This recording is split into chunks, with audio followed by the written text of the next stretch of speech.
अस्सलाम वालेकुम नाज़रीन। आज का हमारा टॉपिक है सोक्रेट्स, जिसे हम उर्दू में सुकरात कहते हैं। सुकरात दुनियाए फ़लसफ़ा का सबसे अज़ीम और जलील मर्तबत मुअल्लिम है, जिसने 5वीं सदी क़ब्ल मसीह में यूनान में मगरबी फ़लसफ़े की बुनियाद रखी। मीलाद मसीह से 470 साल पहले यूनान के मरूफ शहर एथेंस में पैदा हुआ। उसकी इब्तदाई ज़िंदगी के बारे में तहरीरी शवाहिद नहीं मिलते। अफलातून और माबद फ़लसफ़ा के हवाले बताते हैं कि वो एक मुजस्समा साज था जिसने हुब्बुल वतनी के जज्बे से सरशार होकर कई यूनानी जंगों में भी हिस्सा लिया और दादे शुजाअत पाई। ताहम अपने इल्मी मसाई के बदौलत उसे घर बार और ख़ानदान से ताल्लुक़ न था। अहबाब में उसकी हैसियत एक अखलाकी और रूहानी बुज़ुर्ग की सी थी। सुकरात का बाप संगतराश और माँ दाया थी। दोनों मिलकर जो कमाते थे वो उनकी गुज़र बसर के लिए काफ़ी था। सुकरात को नौजवानी में कभी फ़िक्र मुआश लाहक न हुई। उसने मुतदावल फ़लसफ़े में दर्क हासिल किया। इब्तदा में उसे तबीई फ़लसफ़े से लगाव था, जो रफ्ता रफ्ता बिल्कुल सर्द पड़ गया और उसकी बजाय ये मालूम करने की चेटक लगी कि ज़िंदगी बसर करने की वो कौन सी रविश है जिसे इंसानों के लिए सबसे मुस्तहसन करार दिया जा सकता है। खासी उम्र का हो जाने के बाद उसने ज़ेनथेपी नामी एक औरत से शादी की। उसका नाम ज़ाहिर करता है कि वो किसी अच्छे ख़ानदान से ताल्लुक़ रखती थी। ज़ेनथेपी की बदमिजाजी और झुंझले मशहूर हैं। तुंदखोई के ये किस्से शायद रवायती हों। सुकरात ऐसा शौहर यकीनन नहीं होगा जिसके साथ निबाह करना आसान हो। ये हकीकत भी मलहूस रखनी चाहिए कि ज़ेनथेपी को सुकरात की गैर दुनियादाराना मसरूफियात की वजह से तंगी तरशी से गुजारा करना पड़ता होगा, और उस तरह की आए दिन के झकदन आदमी को चराहंदा बनाने के लिए काफ़ी थी। सुकरात ने अपने आबाई पेशे पर तवज्जो नहीं दी थी। सुकरात ने दुनिया को एक नए अंदाज मुबाहिस से मुतारफ़ करवाया। उसका तरीक़े बहस फस्ताई किस्म का था, मगर उसे मनाजरा नहीं कह सकते, क्योंकि वो अपनी बहस से अखलाकी नताइज तक पहुँचता और हकीकत साबित करता।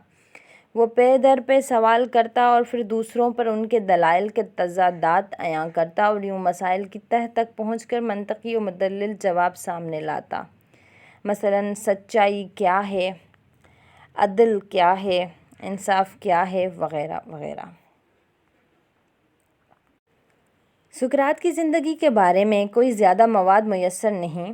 सुकरात के दोस्तों और शागिर्दों ने उसकी ज़िंदगी के बारे में जो कुछ अपनी तहरीरों में बयान किया है, उससे ही सुकरात का सवानही खाका तैयार करने की कोशिश की गई। सुकरात के लड़कपन की ज़हानत और तख्लीकी सलाहियतों के हवाले से एक वाक़या सुकरात के बचपन के दोस्त और हम मकतब क्राइटो ने बयान किया है। क्राइटो का कहना है कि मैं और सुकरात एक दिन कुम्हार के चाक के पास से गुज़र रहे थे। कुम्हार ने नरम नरम मुलायम मिट्टी का एक लोंदा चाक पर रखा। चाक को तेज़ी से घुमाया और मिट्टी के लोंदे में अपने दोनों हाथों को कुछ इस तरह से हरकत दी कि देखते ही देखते एक खूबसूरत मर्तबान मिट्टी के लोंदे की जगह पर नमूदार हो गया।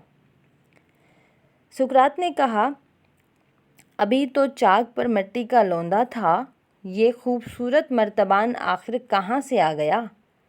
फिर खुद ही कहने लगा, हाँ, ये मर्तबान कुम्हार के जहन में था और फिर हाथों के हुनर से मुंतकिल होकर उस चाक पर आ गया। सुकरात ने नतीजा अखज़ किया कि कोई भी मादी चीज़ जैसे मकान, कुर्सी या कोई मुजस्समा या तस्वीर पहले इंसान के जहन में आती है, फिर इंसान अपने जहन के उस नक्शे को मादी शक्ल में ढालता है। ये एक ज़बरदस्त और गैर मामूली दरियाफ़त थी।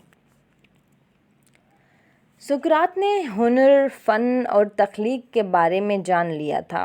सुकरात के करीबी दोस्त फेडो, क्राइटो और ख़ास शागिर्द अफलातून का कहना है कि सुकरात पर बाज़ औक़ात एक ऐसी कैफ़ियत तारी हो जाती थी जिसको अल्फाज में पूरे तौर पर बयान नहीं किया जा सकता। सुकरात ख़याल करता था कि इल्हामी निशान देवताओं की जानिब से उसकी रहनुमाई करता है, क्योंकि देवताओं को तमाम चीज़ों का इल्म है। बचपन से सुकरात जब जवानी में दाखिल हुआ तो फिर वो इल्हामी निशान की कैफ़ियत کو سمجھنے لگا۔ اسے یقین ہونے لگا کہ اس کے ضمیر میں اچھائی اور نیکی کے حوالے سے کوئی خاص بات ہے۔ اس کا اپنا خیال تھا کہ اس الہامی نشان کی وجہ سے جو کیفیت طاری ہوتی ہے وہ کوئی غیر معمولی چیز ہے۔ افلاطون نے سقراط کے نظریات کو قلم بند کیا اور اپنی ہر دوسری تحریر میں اس کے حوالے دیے۔ اس کی نظریات کو اس طرح بیان کیا ہے: روح حقیقی مجرد ہے اور جسم سے جدا ہے۔ جسم کی موت روح کا خاتمہ نہیں بلکہ اس کی آزادی کی ایک راہ ہے، لہٰذا موت سے ڈرنا حماقت ہے۔ جہالت کا مقابلہ کرنا چاہیے اور انفرادی مفاد کو اجتماعی مفاد کے پس منظر میں دیکھنا چاہیے۔ حکمت و دانش لا علمی کے ادراک میں پنہاں ہے۔ جاننا دو قسم کا ہوتا ہے، ایک رائے اور دوسرا علم۔ عام آدمی فقط رائے رکھتا ہے اور اس پر عمل کرتا ہے، جبکہ علم صرف حکیم کو حاصل ہوتا ہے۔ بدی کرنے کے بعد سزا پانا بنسبت بچ کر نکل جانے سے بدرجہ بہتر ہے۔ سچا آدمی موت سے نہیں بلکہ بدعملی سے گھبراتا ہے۔ نیکی آپ ہی اپنا اجر ہے اور بدی آپ ہی اپنی سزا۔ اور سقراط کا وہ فرمان جو جگ مشہور ہے وہ یہ ہے کہ میں جانتا ہوں کہ میں کچھ نہیں جانتا۔ فطرتاً سقراط نہایت اعلیٰ اخلاقی اوصاف کا حامل، حق پرست اور منصف مزاج استاد تھا۔ اپنی اسی حق پرستانہ فطرت اور مسلسل غور و فکر کے باعث اخیر عمر میں اس نے دیوتاؤں کے حقیقی وجود سے انکار کر دیا، جس کی پاداش میں جمہوریہ ایتھنز کی عدالت نے 399 قبل مسیح میں اسے موت کی سزا سنائی اور سقراط نے حق کی خاطر زہر کا پیالہ پی لیا۔ روایات کے مطابق اس نے پائزن آف ہارم نامی زہر کا پیالہ پی کر خودکشی کرنا تھی، لیکن یاد رہے کہ زہر کا پیالہ سقراط کو مار نہ سکا۔ ناظرین، آپ کو یہ ویڈیو کیسی لگی کمنٹ میں ضرور بتائیے گا اور چینل کو سبسکرائب کرنا مت بھولیے گا۔ اللہ حافظ۔